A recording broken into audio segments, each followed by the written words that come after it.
feeling kind of down and out. Because it's not that I don't trust God and knowing that my future wife's coming because He's told me, you know. And I'm waiting on God for that right one because I've seen so much drama and so much trouble and divorce and everything happening when people get married too early or they get married to the wrong person because they have kids and all that stuff. So that I don't want any of that. So I'm waiting on God. But sometimes the waiting is it stinks.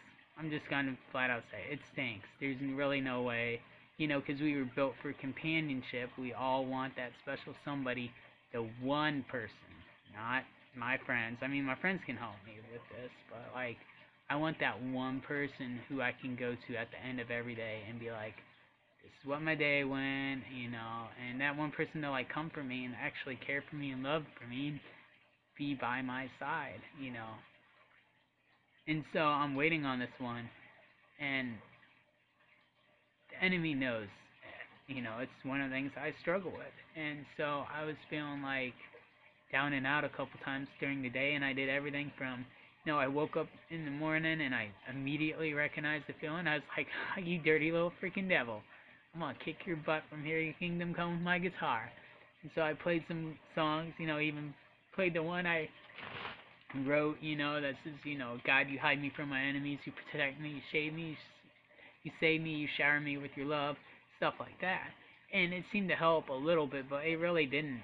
And as the day went on, I just kept getting just punched in the face by the enemy, just punch, punch, punch. And,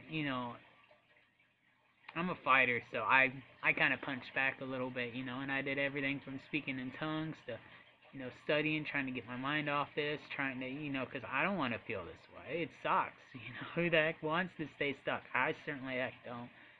And so, I I did all the studying I could do, and I took my grandparents out to eat at Applebee's. And we got back, and, I had to do the dishes, and then I didn't have a lot of time, because I wanted to do study and play guitar and then get to bed early because I got to get up early in the morning, get my grandparents ready and before school and do some more studying. And so I just happened to glance at this on the table, and I saw a piece of paper there that had the number 46, and immediately God said Isaiah.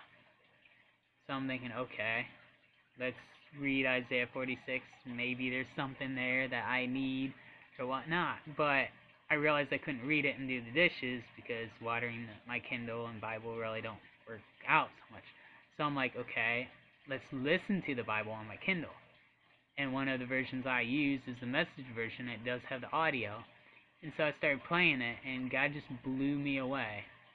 It starts off in verse 3. It says, listen to me, family of Jacob, every one that's left of the family of Israel. I've been carrying you on my back from the day you were born. And I'll keep on carrying you when you're old. I'll be there bearing you when you're old and gray. I've done it, and I will keep on doing it, carrying you on my back, saving you. And this is the part that kind of blew me away. God says, so whom can you compare me, the uncomparable? Can you picture me without reducing me?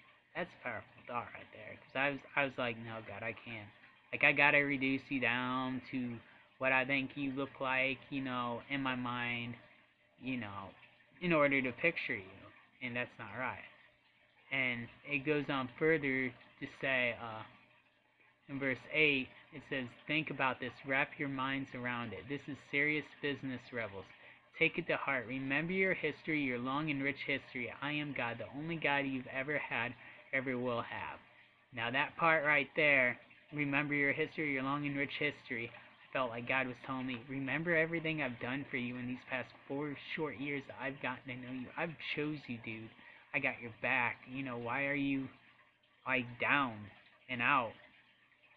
And it goes on to say, incomparable, irreplaceable from the very beginning, telling you what the ending will be.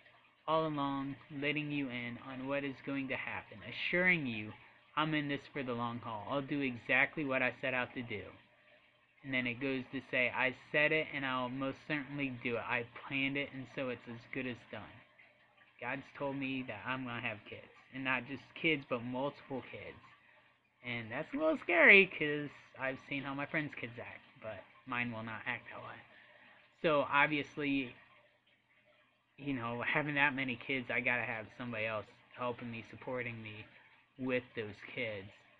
And I don't know. I'm not exactly sure if it's gonna be adopted kids or my natural. I want to have natural kids. God's gonna give me the desire of the hearts.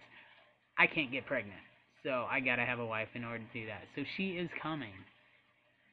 And so I just want to encourage you guys that God is an amazing God, and He says, He'll never leave us nor forsake us, and He's always right there in our situations, waiting and wanting to help us. And it's instances like this that He throws at us to build our faith up. I believe that God lets us get jabbed so He can show up and surprise us with His power. Because think about it, if you had all that power, wouldn't you want to show off? Like, come on, dude. Like, yeah, you would. I would.